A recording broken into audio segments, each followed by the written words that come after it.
Hey guys, welcome to this week's podcast episode. And I've got a really unique and interesting guest for you today, Joselo Aguirre. And he is actually an entrepreneur and he's a YouTuber and he YouTubes and creates content around self development, self improvement, fitness, focus, relationships, the whole gamut. We met in really interesting circumstances. I'm really happy to have him on the show. I was on his show and I'm really happy to have him on. Joselo, welcome. Thank you so much for that introduction. I am really grateful to be here. This is actually my first time being on a podcast where I'm being interviewed. So this is a whole new experience for me, and I don't know how it's gonna go, but we're gonna have fun. Yeah, I was joking with someone else the other day, and I was like, I spent so much time focusing on being a host that I forgot guest skills. It's actually really different being on both sides of the spectrum. So you're based out of Los Angeles, California. We actually met in a San Francisco Airbnb. It was almost, I want to describe it as like a hacker or creator house. Talk about who you are, how you came to be, and I'm really excited to dive into the topics of conversation today. Awesome. Basically, this story started for me in 8th grade where I was overweight, chubby, and I looked up to a lot of the fitness influencers at the time, like David Lade, Alpha Destiny, these YouTubers that made content about exercise. And my goal at that time was just to lose weight, get in shape, mainly to become attractive to women and in dating relationships. I really wanted to just look good and be confident with myself. So I started my education. I started learning. Like I remember being an 8th grader counting my macros and writing a notebook, studying all of this stuff. And my education started in 8th grade about just learning about all this nutrition and fitness and the self improvement stuff. Fast forward, I'm graduating, I'm in college. I got the body I wanted. I was in shape. I was so happy. I did wrestling. I'm super into fitness and exercise. And over these years of consuming so much content on the internet, I got the idea, why don't I make a YouTube channel? Like, why don't I share this stuff? And then it took me 2 years to take action on that idea. So that just goes to show how much, like, I procrastinated and I was not confident in my message that I wanted to share. Yeah. I ma I make my first YouTube video, and for some reason, that YouTube video got dispersed to my community in my network, so everyone around me started going up to me and telling me, "Hey," my first video was on meditation. I made a video sharing how I learned how to meditate, and everyone was just like, "That video was so dope." It just popped up on my feed, and I know you, so I watched it, and you actually are pretty good at teaching. So I just started making videos, and 2 years later, I've made over 300 YouTube videos, and now I'm having more podcasts and I'm having more guests of everyone I've met over the journey. Over these 8 years on this journey, I've met a lot of people, so now my job is to interview all the people I've met and share their story with my story and do that. It's really fascinating. Just the first time I heard of a YouTuber or a YouTube star was in 2013. And back then because I was in Honolulu and I was at this event and they were introducing local YouTuber stars and that was like when the first time I was like, wow, you have YouTube celebrities. And that's when I heard about Instagram celebrities and Twitter celebrities and this whole ecosystem. What I can go down a lot of different avenues. This idea, like, because you're an entrepreneur and you're a creator, and so it seems like the underlying foundation of entrepreneurship is personal development. How it is like fitness for someone interested in personal development. What avenues should they be focusing on? Should be diet, fitness, should be relationships, should be finances, spirituality. Which segments should they be focusing on? What's the easiest way to get into personal development? Just so I'm getting your question, you're saying that let's say someone watches a self improvement video for the first time and their idea of self improvement is first dawned upon them. Where should they start, basically? Yeah. Yeah, like, for example, someone in, just for example, my nephew or niece, they're like 10 years old and they hear about, oh, you can actually develop skills. How do they get into what avenues, what fields? For you as fitness, for others, I know other could be relationships, for others, business or entrepreneurship. What's the easiest way to start improving yourself? Great question. So, I believe the way to start is whatever you're obsessed with right now in your mind. So it's different for all of us. Like self improvement is such a broad thing. Like I make self improvement videos, but you can improve your focus, you can improve your relationships, you can improve your fitness, your dating, your sex life. There's everything that you can do. So it's so confusing. Whatever you're the listener watching right now, whatever's on your mind and you're obsessed about, you're watching so much content about, that specific niche, that's Uh, where you start. So I'll tell you my story. In When I was in 8th grade, what I was obsessed about was looking good, getting buff, and getting girls as an 8th grader. So that's where I started. I just got into fitness. I started going to the gym and I started training. yeah. Eventually, over time, I fulfilled that purpose. I got over that. I got bored of it. In The Way of the Superior Man, a book by David Data, eventually, once you fulfill your purpose, it gets boring, and I got bored of fitness, but then I started obsessing with something else. I turned 18, hormones were kicking in, I going through puberty, then the focus became relationships, dating, and that stuff. So then, fitness was still in my life, but now I was reading dating books, relationship books, communication books, and now I started obsessing about relationships, so I transitioned to that stuff.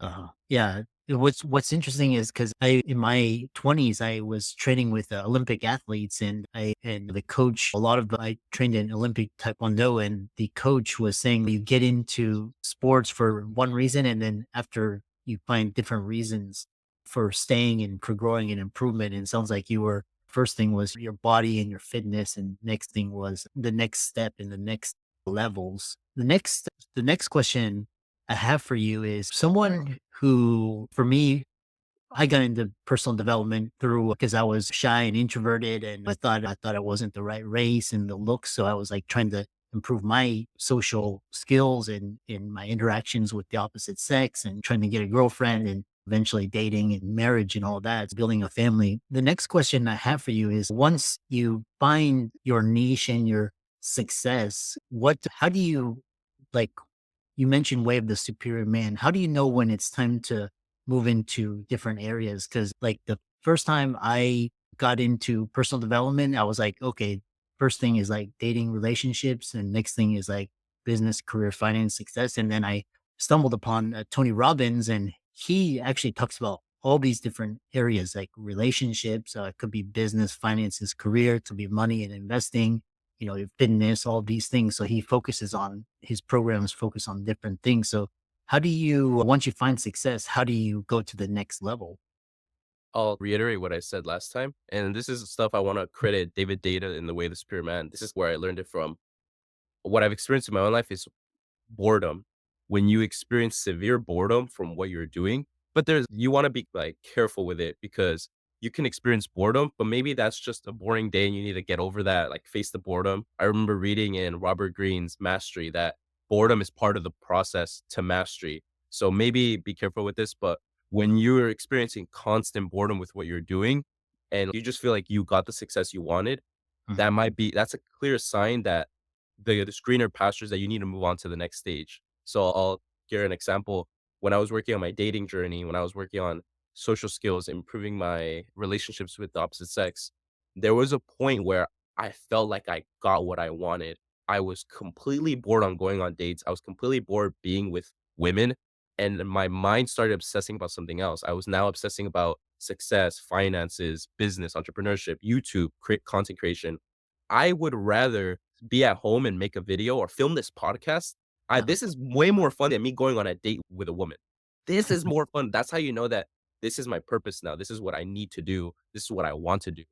So now I focus my energy on this and the dating stuff. I don't read dating books anymore and I don't consume dating content anymore. All the content I'm consuming is all business, entrepreneurship stuff.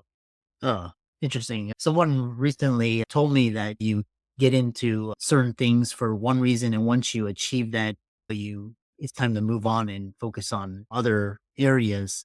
Transitioning over, you talked about you built these skills, which was really interesting. We'll talk about developing skills, and you built these skills, and then you became an influencer. People were coming to you to get advice and get knowledge. And a lot of people, that's like the ultimate goal. Like a lot of Gen Z and Alpha these days, they want to be influencers. They don't want to be firemen, police. They don't want to be doctors, lawyers. They want to be, TikTok stars and YouTube stars. And that's so talk about building a skill set and then transitioning to helping others, eventually being successful. Just so I'm getting this right, it's how to build skills and then how I transition to being this YouTuber and being this like influencer guy. Yeah. Yeah. Awesome. So my process of learning stuff, it's pretty simple. I just consume a lot of information on the topic that I'm interested in, I'm passionate about, I'm like obsessed about. The key is an obsession. It's a weird obsession. Like when I was extremely bad with dating, like I was how like authentic can I be on this podcast? Like just throw it out there. Yeah, yeah. So This is authentic. Yeah. so I was a virgin till 19 years old. All of high school, could never got laid. So I was extremely like deprived and super obsessed with like, how do I just get good at this? Like, how can I be a ladies' man? So I was listening to podcasts about this. I was reading blogs about this from like 2010. These are uh, 10-year-old blogs that I'm reading about how to learn about women. So I'm just crazy about this. So I'm consuming a lot of information. But then the key is I'm going outside and I'm taking action on it. Like I'm actually going out into the scary world and everything that I've read about, I'm just gonna try something. Like whatever pops in my mind, I'm gonna apply that. And yeah. then I go out and I experiment with it. That's why I name my podcast Joselo's Experiment, because I love experimenting. I really resonate with Tim Ferriss where I believe like I'm an experimenter. I'm an experimentalist because I'm experimenting with a bunch of different stuff and I'm seeing what works with me. Whatever sticks, that's what I now teach. So then I go into the teaching part. What I tell in my story is that I didn't share. I was a personal trainer for 2 years. Yes. So when I was 18, senior in high school, I was hired to be a personal trainer at my local gym that I went to for 3, 4 years, and I became a personal trainer. I did that for 2 years, and that's where I learned the foundations of teaching. I had to teach clients who were children, old people, 60-year-olds, people my age, people in their 30s, 40s, and I had to all teach them how to exercise, how to lift weights, because I love lifting weights. And that was the foundation. That's where I learned that I love teaching. So Yeah. when I came onto the YouTube scene and I came onto making videos, I was already like I had a foundation, 2 years of teaching. 'Cause that Mm, was 'cause I ended up not being a personal trainer forever because I didn't believe that was a good business model or, like, good job for the long term, uh-huh. but it taught me that skill, teaching, which I love, and now I do on YouTube. Oh. Because I wanted to talk about skills and especially like business and entrepreneurship skills or dating relationship skills or fitness, like these you have the mindsets, you have the perspectives, you have the skills. And what's interesting is you look at, for example, like you look at Steve Jobs or Mark Zuckerberg, or you look at Arnold Schwartz, these famous, you think, oh, either got lucky or they were born into it or their family was rich. But a lot of times dating, it's you think you have to be rich or a certain height or weight or race and all this good looking. But you were talking about like a skills in experimenting, taking that in using that. And it really applies to entrepreneurship because you're actually going out there and testing things. So talk about when you were going out and approaching the member, asking for a phone number, asking for a date, that fear of rejection, and how did you overcome that and that guilt? And she says no, or she doesn't show up, and how do you get over that? I Probably everyone listening to this has listened to the book, How to Win Friends and Influence People. Everyone knows that book. Social skills guidebook, that's how I used to, like, think about it. The simple process that I did back then, and I was like 19 years old when I did this, I would read one chapter. So I would read it at home, and I live right across the gym. So I'd read the chapter, finish reading the chapter, and then I'd walk to the gym to do my workout. But secretly, I was doing another workout. I was doing my social skills workout or my dating workout. So whatever I read about when I was at the gym, I would force myself to apply it.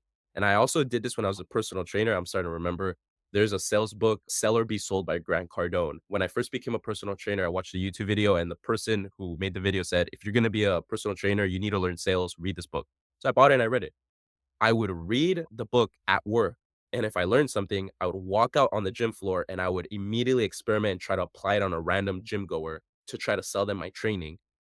And just that process, because you can read it and you can be like, "Oh, yeah, like, you have to smile at a stranger, cool." But actually going out there and smiling at a stranger is completely different deal. But by Yeah. doing that over and over while reading the entire book, slowly the beginning, I sucked. I was, like, getting rejected, I was choking on my breath, I was, like, making mistakes. But over time, after making so many mistakes, eventually I actually got good. I actually got charisma or I got confident or I got whatever label buzzword we use to describe someone that's good at socializing or good with partners. Yeah, which it's almost in anything. And I learned through my journey and observing your journey is everything is selling. You're either selling yourself or your time or your skills or your experience. You're selling you're selling transmitting emotions. And a lot of people they're like, okay, they'll cold call one client and then they get hung up on, or they'll go to the gym and they can't run or they can't lift or they can't run and then quit, or they approach a member of the opposite success and they get blown off and they quit. They say they're like, this doesn't work. But talk about failure as feedback. And so people think, oh, the first time it didn't work, it's never going to work versus this process of you're just getting information and trying again and getting better and better. Oh, I love that question. I love the failure topic. I wanna share something I recently learned. This is basically what I do. I was consuming content from the Andrew Huberman podcast, and it was a video on how to gain skills faster. And one of the main things he shared was that errors, making mistakes, failing, that's what teaches your brain. That's what opens up neuroplasticity for us to learn. And it's just failing. And a recent thing that I'm learning about this, because I'm still in school, I was learning math statistics and I was doing practice tests and I kept failing, making errors, but I was learning quickly. So I just wanted to share that. The failing thing, I think that's one of the keys to just learning in general. So I'll share. I had the goal to become buff at 8th grade. I was like 13, 12 years old. I didn't become buff for 8 years. For 8 years until I was 21. For 8 years, people bullied me. People told me like, "You go to the gym all the time, but you're still like fat or you're still scrawny," because my body always ranged. I was either super skinny or I was still chubby. I was never that perfect like shape that I wanted to be. And I got bullied, I got teased on, I got you go to the gym 6 times a week and you still can't bench 225, all of these, like, comments, and I felt like a failure through all of it. Yeah. So that's why I'm calloused, like, I have, like, calluses, I'm calloused to failure because I failed so freaking much Uh, until the point where I finally got the body I wanted and, oh, yeah, I succeeded. Same thing with dating. I hit about 30 approaches before I got my first ever number. I failed mm, 30 times before my first success. mhm, And then I went about on 5 dates before my first ever actual experience with a woman, before losing my virginity. So mhm, that's so much failure before actually succeeding. But that shows you all of those failures kept molding me, kept teaching me. Every time I went on a date and I made a mistake or I was awkward or maybe I didn't do good on the date, that taught me for the next date. It made me feel a little bit more confident because I already made that mistake. So I knew not to make that mistake again. Same mhm. thing with business now. I've posted 300 videos and I'm still not like exploding. My channel isn't like super famous. I'm not in super influencer, Yeah. but all those 300 videos that were so shitty, like if you see my earlier videos, they're really bad, but they've made my now 315 video actually pretty good. Actually, like the way I speak to camera, the way I'm here, it's because I've failed 300 times. So I'm at a point where now I'm actually good at this. So Yeah. I think failure is like amazing. Yeah. For people that get embarrassed or humiliated, even like people say that the number people's greatest fear is fear of public speaking. Mhm. And just like how do you get over that humiliation, that shame, those feelings of guilt? Because even like me, when standing in front of people, I still get that. I still get these thoughts and ideas like, who are you? Who do you think you are? You know, how can you be here? Don't mess this up. How can people like warm themselves up and get over that? You might not like my answer. People might not like my answer, but it's this concept of exposure therapy. So I Mm, want to give credit to I always like to give credit to everyone I've learned this from. This is from GLL, Good Looking Loser. This is the old blog from 2010 that I learned about. This is also from More Plates, More Dates. This is a podcaster YouTuber that's still popping to this day and going hard. So thanks uh, to them.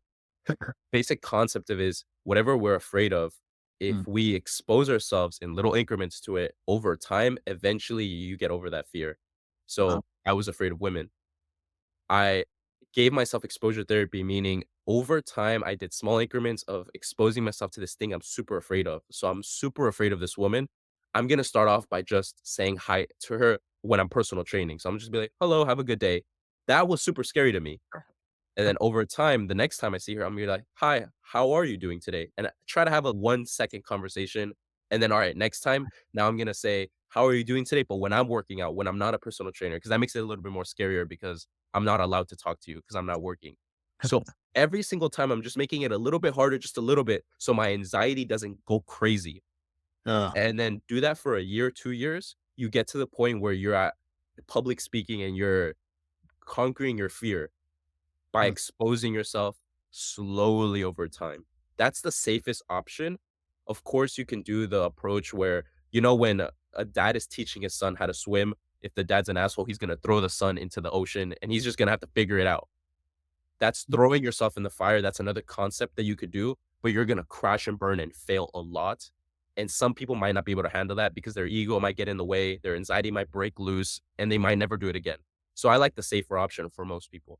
yeah.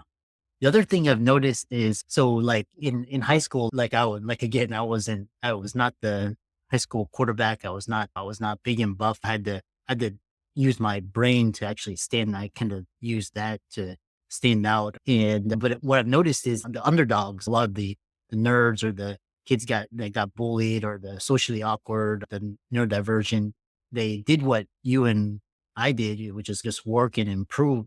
Whereas the people that just achieve like instant stardom or success. Like you look at like the high school cheerleader, she now fat and the high school quarterback's like broke and working like these types of things. So what is it that why is it I've seen that people that the late bloomers actually go on to do tremendous things, like even some of the YouTube channels, Twitter, TikTok, Instagram, even some of our leaders, they did not have instant success. So talk about why instant success can actually be bad for you.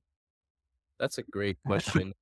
I really resonate with the late bloomer underdog story. I feel Yeah. like that's my story too, because in high school, I was a wrestler, so I wasn't a footballer. So I always felt, oh, like wrestling's such an underdog sport. Nobody comes to our games. If I was a footballer, I'd be cool and I'd get the hot girl.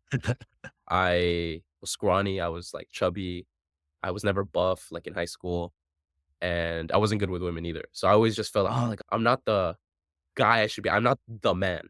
Yeah. So also, like, I wasn't academically smart, so I didn't even have the brains. I was just this Neanderthal, like, this just, like, guy that just wrestled and trained, and that's all I did. Like, I didn't read, I didn't have a brain that I actually used actively in school. I cheated my way through school, like, I didn't care about academics. So, Uh-huh. going out of high school, I didn't really know what I was gonna do with my life. I didn't know if I was even gonna be successful. And Yeah. I maybe to this day, I still have thoughts about that where it's, "Am I gonna make it? Am I gonna do this?" And all of that pent up frustration, I feel is what drives me to this day to actually make a name for myself, to actually do something with my life because I didn't do it in high school. I wasn't the man in high school. And now that's what I'm trying to do. Yeah. But what I'm scared of is that now in my college years, because I'm 21 for everyone listening, I'm Yeah. actually getting that success now. Like I actually have the body. People come to me and they're like, "You're the guy with the body." Like I'm actually attractive now because I focused on improving my looks. I actually got the girl now. I got my dream girl. She's my girlfriend. We've been together for 10 months and she's literally like what I imagined when I thought about my dream girl. So I got success in the dating and relationship stuff. Yeah. So now it's damn, like I've gotten to points now where I've gotten the success and it's what's next. Yeah. So that's where now I've transitioned to business where I suck at business and I'm not good at that stuff yet. So this gives me that underdog drive, that startup drive to make it again. Yeah, well, we'll talk about education a little bit because I know you're actually getting advanced degrees to add more credibilities, which we're gonna talk about, like education and learning. One thing is because I remember like the childhood star in my age was Macaulay Culkin, and he basically blew everything. And the next question I have for you is, you talk about this one. So a lot, you were a personal trainer, and then you were talking about this was not like you didn't see yourself in it long term. This is just like temporary and just allowing you to build a skill of teaching. And a lot of people, like, for example, like personal coaches or trainers, they actually using it for bigger things and as stepping stones for people that really want to make a big impact. I know, for example, like if you're like one-on-one coaching, you have to get like big clients to make a huge impact. So talk about how you can use YouTube or speaking or influencing to accelerate your impact as well as your income. Process that one. I'll share why I believe doing this influencing thing, it could be on TikTok. YouTube, Instagram, why this is a good skill set that I believe, even though I only have 700 subscribers on YouTube, I've been doing this for about 2 years. I posted 300 videos. Even though I haven't made the success, why it's still a like profitable thing to do, even to start this. So that's what I think my answer will be. The skills that I've learned on this journey in these couple years of doing this, and like the stuff that I'm figuring out about life and business, is the education that I wish I could get in college. So this is a belief I have. I believe the education I'm getting on this YouTube podcasting stuff is way better than the education I'm getting at school, even though I'm still going to school, because I'm learning real life skills. I'm learning how to edit, or I'm learning how to create this audience. I'm learning how to speak to you in this way. Like, I'm a 21-year-old speaking to you on this podcast. What am I doing here? Like, I should be in college, go to a dorm party or something. But the stuff that I've learned throughout this time is what's actually gonna separate for me from the other people in school that are just doing the school thing and they're just focused on that. Where I'm trying to, my idea is I'm balancing both, but I'm maximizing the YouTube, and I'm trying to do, this is a fitness term, it's minimum effective volume. So in fitness, when you want to take a break from stuff, you do minimum effective volume, meaning you're only going to work out a little bit where you can keep your results, but you're not going to stress yourself out. So for school, that's what I'm doing, where I getting my grades, I'm finishing what I have to do, but I'm not trying to let it affect this, because this is where the real skills are coming from. This is where the real network is being built. Yeah.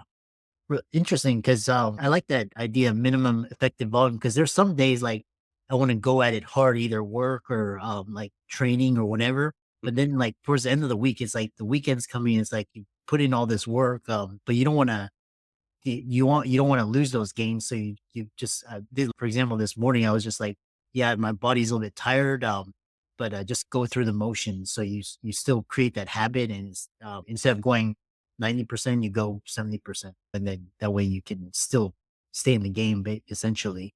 And I've actually seen your YouTube; it's 700 subs.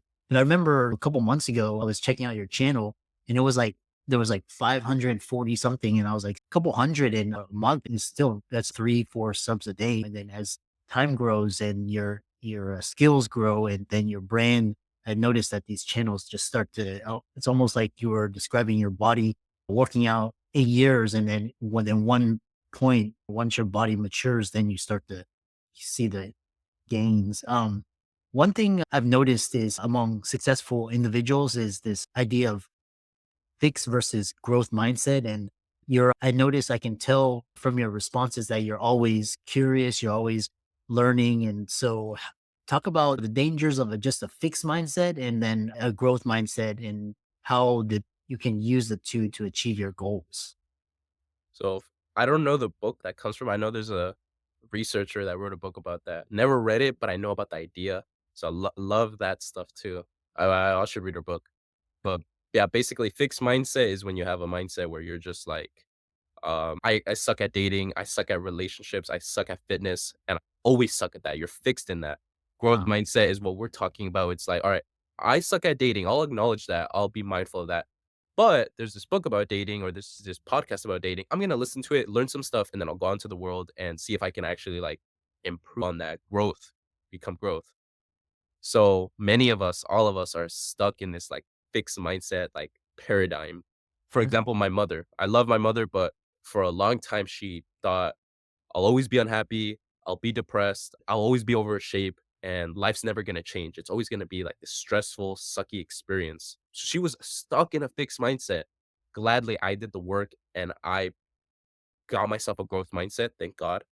And then eventually I started influencing her for her to also have a growth mindset. And she started changing her life. She started going to the gym, started exercising at 60 years old, starting her weight loss journey. She started meditating, started journaling, started reading books. And now slowly, with a couple of years, it wasn't like a quick change. Now she's like seeing the brighter side of life, seeing the glass half full. But changing that mindset was huge. yeah. I like that. Yeah, the growth, and like I said, what you're talking about, everything is a process. Everything is if you put in the work, and you want, Napoleon Hill talks in his book, Think and Grow Rich, he's desire. And then you have to have a plan, and you have to be organized. You have to have a mastermind to achieve what you want to achieve. And that's classic in any field. What's the next thing that came to mind is because we were talking about education, and throughout this, so far we've been on for about half an hour, and you've mentioned some fantastic resources. But what's interesting is none of the resources are you learned this in school. It's like everything you had to go out and books and podcasts and YouTube. Where is I know in a lot of people there, a lot of people think higher education is rigged and only like the only it's in you can't get the proper what you need to succeed in life. How has education for you evolved? Because I know you talk about podcasts, YouTube, books, and then I also know that you are actually going for a higher degree in psychology, so that to add more credibility when you help future clients. So talk about that. Great topic. So my evolution of academics, like I mentioned earlier, high school didn't care about academics. Like I was a sports guy. I wrestled. I went to the gym. I cheated on my homework so I could go to the gym. I waited till the I remember I was so stressed because I had to do 100 assignments for my English class like in 2 days, and I got it done, but because I just procrastinated. Right. I went to college because I was a personal trainer and I wanted to get a degree in kinesiology to be a higher level, more credible personal trainer and be a better coach. Mhm. That got me into college. I never wanted to go to college, but my parents forced me. They gave me that paradigm that we're all given: go to school, get a degree, get a good job, you're gonna make money. You'll be safe. That's what my parents always told me because my parents are immigrants. They came from Ecuador and Mexico. They've worked shitty jobs their whole life. So that Mhm. was the dream they were trying to give me. Mhm. I meet my coach, my fitness coach, who became my business coach and my mentor. His name is Richard Castro, and he saved my life. And Mhm. he's doing the Instagram influencer, but he's a coach. Like he's the real deal. I really respect him. And he just opened my eyes to all this. Hey, you don't need to go to school, but if you put in the work and you maybe do this online, you could make it. I was going to school and making YouTube videos, but I eventually got to the point where I loved content creation. I loved doing this stuff. I was learning real stuff in the real world. School was just being a drag. So I dropped out.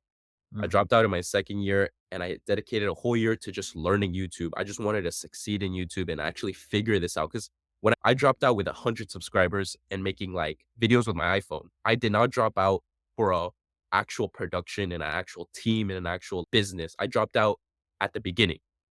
So Mm. I dropped out, spent a whole year actually learning the game, learning what am I doing on YouTube, all of this niche market research, competitor analysis, all of this business stuff. And then the evolution gets crazier. I start realizing, wait, I don't being a full-time YouTuber. I actually don't need to be a full-time YouTuber. I actually do want to go to school. I actually love mental health. I actually want to help people. And then I started growing up. I became 21. I started realizing, wait, I actually need some credibility. Some people actually do care about if I have PhD over my name. Maybe they do. I still am still learning that. And I started realizing whenever I have guests on that maybe have their PhD and I have doctor behind their name, that excites me. It makes me, oh, I'm going to speak to someone who's credible. And I realized, wait, what if I had that? Maybe people would think I'm credible. So Mm. then I made the decision where, okay, I'm gonna go back to school. I'm gonna and then I had to sit down on my niche. I decided mental health. I want to be like a mental health guy on YouTube. That's like the big thing that I want to do. So I was like, all right, I'm gonna go become a psychologist. I'll get the DR behind my name because that maybe that, but I'm using that as for the YouTube. I'm using that as this is gonna make the YouTube better, the online presence better. Yeah. I'm not expecting being a psychologist is gonna make me super successful. From what I've learned, that it doesn't pay as well. But I want to use that for the online thing. So one last comment about the education thing. I respect the education. I respect people who are like actually focusing on that. Cool. I don't want to be like F the education system. It's a scam. But I also don't want to be the oh, I love the education. I'm in the middle. Like the Buddha said, be in the middle. And but I do truly believe the education I'm getting outside of school, like the stuff that I'm truly interested in, the books that I'm reading, the podcasts I'm listening to, the blogs I'm reading, the articles I'm reading, that's my real education that's setting me up in the world that has put me on this like podcast that you're hosting me for. That's what's got me here. I wouldn't dedicate anything to school. Yeah, yeah, and it's really a test to your growth mindset. You're always learning and always getting sources, and you're always trying to add to your skills and your mindset. And it could be through the traditional education system. Like there's a lot of good in the traditional education system, and which brings me to my next point is this: basically, you're consciously choosing your want to focus on, what your goals are, what you want to do. You're very intentional. Talk about intentionality. You are focusing on books and resources that will help you guide you, give you a new idea, new strategies, and sharing that and bringing that into your coaching practice. So the power of intentionality and consciously choosing what you want to be doing. I'm gonna process that one too. Perfect. The power of intentionality. Yeah, because a lot of people, it's really interesting. It reminds me the one movie that was really, like, so impactful when I was in was The Matrix, and it was like, I had to watch that movie, like, 2, 3 times because the first time I watched it, I did not understand it, and then it was, like, talking about social conditioning and how everybody's wake up, get in your car, go to your 9 to 5, sit in a cubicle, listen to your boss, then you go home to your family. I repeat it like for 50 years, which, like, and people don't consciously question that. They're like, but then you see, like, people that question that and they become a Steve Jobs or a Zuckerberg or a Bill Gates, or they become like a YouTuber. So talk about consciously choosing and intentionality. I get your question now. Thank you. So Tim Ferriss talks about this in the 4 Hour Work Week, how there's the deferred life plan, right? It's go to school, get good grades, get a good job, make money, and then that's your life. But like I told you, my mom, my whole life I was told like that same script. And I slowly started doing what I wanted to do. That's like a mantra for my channel. It's the banner. It's do what you want. Like, Mm. what do you want to do? And most of us don't ask ourselves that. Most of us are just doing the same old thing and like stepping outside of that. Like, none of us want to do that, or it's just very scary. And I would say what taught me how to do that was dating, because I felt like so many males are afraid of dating. So many males don't feel like they can go up to a woman and talk to her because you're not supposed to do that. Like, girls don't want to be bothered by you. When I met my girlfriend at the gym, I went up to her at the gym, and when I tell that story, so many people tell me like, "You went up to her at the gym? You're not supposed to talk to women at the gym. That's their safe place. Like, you're not supposed to bother them." But I started breaking the rules. I started like being intentional and like doing what I wanted to do. And I like seeing it more as doing what you want. And dating taught me that, going up to a woman wherever I wanted to, talking to her, like when I was single, having the belief that I could talk to multiple women. Why not? Like, I want to do that. But there was internal pressures that told me, like, that I'm gonna be a bad person. I'm gonna be a bad guy. But slowly learning how to break the rules gave me that belief that I could do that. Yeah, I love that. And I know a lot of people, they're very intentional with their day, what time, like what they put in their, what they eat, what time they go to bed. And it's like it's like it helps them to achieve their goals. I know reference like Tom Brady, he's very intentional. He has a certain routine. He has certain things that he eats. And there's a reason why he's the best. And like why, Tiger Woods and Michael Jordan, they have these things that help them. And Michael Jordan was like, if I'll fly private, if that saves me 2 hours and that puts me in a better mood before a game and helps me win, that's worth it. He's very, like, intentional. Talk about, so the next question I have for you is, in the beginning, we all gotta strive. We all gotta hustle, and we have to put in the work. Once we reach a certain level of success, what I've noticed is that individuals, that two people you put side by side and they're doing the same actions, like they could be waking up early, eating, working out, crushing it. And one of them is coming from a place of where their traumas are healed, or they've really worked on their internal, like their triggers and, their setbacks. And then another person really hasn't fully healed. And so they're coming from this place of this lack, or I have to do this. And I noticed that the person that's more healed and doing the same exact thing, that is more productive and more successful. So talk about in your journey, like once you reach a level of success, you have to heal and resolve your past traumas, or resolve your triggers in order to be who you fully came to be. Another great question. You're throwing me hard ones, but I love it. It's a great challenge. I've never experienced this before. I What I'm resonating with that question is like definitions of success.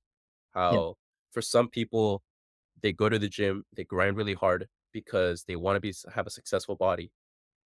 But they feel like they're not like good enough with their body.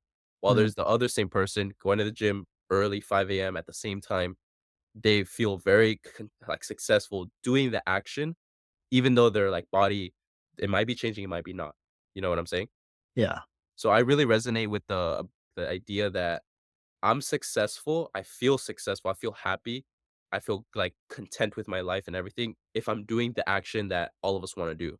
So, at this moment, you can say I'm not successful because I only have 700 subscribers, but Mhm. I'm doing the successful acts of what a YouTuber or podcaster influencer does. I hop on coaching calls, I help some clients, I have some success stories. I'm on this podcast with you, and this is, like, me living the life. This is the infinite game I'm playing, and Yeah. I'm doing it even though I might not have those successful metrics as other people. Yeah. Instead of that's the mindset I have. I feel successful, I feel happy if I'm doing the thing, I'm in the process of it. Compared to the person who's doing the same thing as us, they might also be in the same metrics, but they feel like shit. They feel like so angry and, oh, like I only have 700 subscribers, or "Oh, I'm not happy, but they're forcing themselves to do the podcast with you. Mhm. I'm super like after this podcast, I'm gonna go to the gym and I'll be super happy because I filmed a podcast today. I was on someone's podcast. This is amazing. I'm a podcaster. This is so dope. Oh my God. That's Yeah. what makes me happy. That's what the process. Yeah. And it's all talking about what you're talking about, putting in your time, doing the work, staying consistent, building the proper habits. And then eventually it's like the 10,000 hours, or there's something that just puts you to the next level. What's interesting is, yeah, what I've noticed is you talked about when you first start, you're not going to have any successes. And then as you start to stay consistent and start to build the proper habits, you'll have a success here and there. And then once you start to improve on that, you start to see more of that. And then these episodes or these success stories happen more and more frequently and on a greater scale. How do you view setbacks, or just not like failures of your own, but just, for example, like setbacks, for example, things that are out of your control? COVID knocked out a lot of people, or it could be government, it could be a partner, somebody stole from you, or a spouse left you. How do you handle those types of really traumatic events? I'll give credit to Tim Ferriss with this one. pretty assume that this blog, The Art of Letting Bad Things Happen, small bad things happen. I but I haven't heard of it, but go ahead and elaborate. In The 4 Hour Work Week by Tim Ferriss, there's a blog post. It's a chapter at the end of the book that it was a beautiful chapter that changed my life. And it was the art of letting small bad things happen. Mm. And this is a blog post that anyone listening to this can Google and go read right now. Like it's so short. It's literally like 1 page long and it's amazing. And in my business approach, in my work that I do for the YouTube and then the coaching, I have this where I block off everyone out. I turn off all my notifications, I turn off all my calls, and I have like my routine. I'm very intentional with what I do. So I wake up, do my morning routine, I'll do my work, then I'll go to the gym. And during all of that, I won't call anyone from my team. I won't text anyone. I won't even call my partner. I'm very intentional with what I'm doing. But when you live a life like that, small bad things happen. And these could be big things for many people. They start happening a lot. And just with what I mentioned earlier about exposure therapy at the beginning, this feels very traumatic. It feels very guiltful. It's, oh, I ignored my partner for a day because I was doing a lot of work. And then they get really mad. Oh, I feel, oh, I'm a bad person. But this starts happening over and over. You start feeling like, okay, this is like a recurring thing that happens in life. The way Tim Ferriss said, this is just a small hiccup that happens in life. When I first started doing this, like blocking out the world, focusing on what I want to do, being very intentional, friends were calling me like, "Hey, like we texted you and you haven't responded. What's your problem? Who do you think you are? You think you're a YouTuber and you could just ignore us?" People would get very annoyed at me. But then I noticed, wow, they got mad at me, but they got over it. Ooh, like this little experience that they got mad at me, this bad thing happened in life, this experience, eventually people get over it and life goes back to normal. I've been doing this for 3 years. I've been living this type of life, this intentional life for 3 years. By this point, whenever something bad happens, I'm just like, "Oh, that's cool." Because eventually everything goes back to normal. I've seen it over 3 years. I'll give one example. The way I met Christopher was we were at an Airbnb, both of us in San Francisco. I went on vacation with my girlfriend. Before leaving to vacation for my regular job, like my 9 to 5, I asked for the weekend off, so I didn't have to work. I didn't check my job just to make sure I got the days. I just left assuming I got the days. And when I was at my vacation, I didn't wanna check my phone just to see if I got the days because I didn't want my attention to be disturbed. I wanted to just be on vacation. I came back from vacation and I realized I didn't get the days. Like I actually got the days confirmed, but they didn't. They made an error. It was on the jobs error. So I Uh-huh. came back and I was about to lose my job. My everyone from my job was like, "Where were you? We were calling you like crazy." My calls, I was ignoring all of them because I have them turned off. A small bad thing happened, but for many people that would be a huge thing. Oh my god, I'm gonna lose my job. But then I fixed the problem. I came back. I wasn't in the wrong, so I got my job back, or I was okay. And then Yeah. life went back to normal. But I'm used to stuff like that happening, and I Yeah. think more people should be. Yeah, and what it reminds me of is like as you go on this process, there's gonna be things that are the normal day to day things. Like clients are gonna be maybe they may be upset or they may be asking for things, or your messages and your emails are just like kind of these things you think these are like bad things, but there's actually just a and so you learn to deal with it and develop mindsets and habits and routines around that. So I think what's really interesting is one thing that you were talking about with your parents and surrounding yourself. A really great mentor of mine, he was telling me to cultivate a community around you that supports what you're doing. It's like cultivating a garden. Like if you want to oranges or apples, cultivating that. And how do you, for example, what do you do with negative influences or frenemies or just haters, the trolls, the doubters? How do you view that and how do you handle that? Beautiful question. Like I said, I started this journey when I was in 8th grade. At that time, when I started telling people, "Yeah, I'm gonna get buff," the whole world, like, no one in my life was on self-improvement or on personal development, business people. Everyone around me was just regular people. I used to call them normies, but I try not to. I try to be more, like, friendlier now because I know we're all like, my mindset's more loving now, spiritual. Oh, we're all trying our best. Who knows what people are going through? I try to be more loving about it now that I've been maturing, but it was difficult. Like, Mm, I something that I talk about on my channel is that I struggled with addiction. Like, I struggled with, like, substances that I was addicted to, and I had to mm, overcome that stuff. I struggled with depression and anxiety, and when my parents divorced, my dad cheated on my mom, and I had to overcome this all on my own. So in my journey, there was a point where everyone around me wasn't the quality people. Tell me the 5 people around you, and I'll tell you who you are. Everyone around me was either doing drugs, not doing anything with their life, just wanting to be lazy all day, play video games all day. And then eventually I got to the point where it's okay, I want to get sober. I want to work on myself. I want to be a better person. I want to be a better me. That's when mm, those thoughts started coming to me. And it was hard. I'm gonna tell you, it was very hard. I wanted to work on my nutrition, I wanna eat healthy, and my friends wanted to go eat out. And then I would succumb. I would, "Oh, okay, I'll eat out, whatever. I'll drink a milkshake." And then I would binge, and I would go on binges and just it was really bad. uh-huh, This is what helped me. It might not help everyone, but slowly over time, those friendships started going away. They started, like, lessening.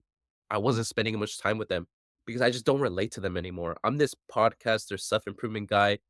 I don't hang out with the same friends I did from high school who are still smoking weed. Not that there's nothing wrong with smoking weed. It could be a spiritual thing, whatever. But I just don't resonate with them. We don't talk about the same things. Me and you, we could be pretty good friends. We could go get coffee because we could have this conversation without even hitting record. Because this is yeah. what excites me. It's fun. So all the people that were haters don't resonate with them because they're not in my life. Another comment about the haters, like I said, I have a practice for my podcast YouTube channel. I don't read the comments. I read one hate comment and affected my mental health. I never read them again.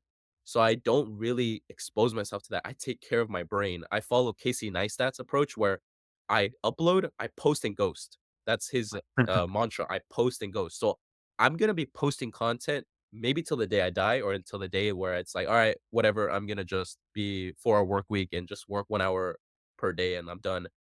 But I post and ghost, and I'm gonna be posting a lot of content for a long time.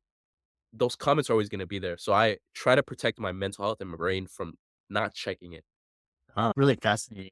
I know we could do a part two. And what's interesting is a lot of people in their journeys, because one of my colleagues from college, he's actually doing the same thing. He was like, he had a good job, and then he was like, I don't want to do this. I don't want to spend 50 years. And so he went out and started a company, and and what's interesting, he was saying as you upgrade your surroundings, because he noticed that people of his same, like some of them would self sabotage, either do drugs or binge, become extremely underweight or extremely overweight. And so you have to always be mindful of what you are Around.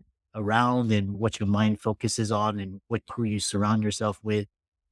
How do you, what is your practice for, do you have a, because a lot of people, they have intention practice, they have a gratitude practice, they have a workout.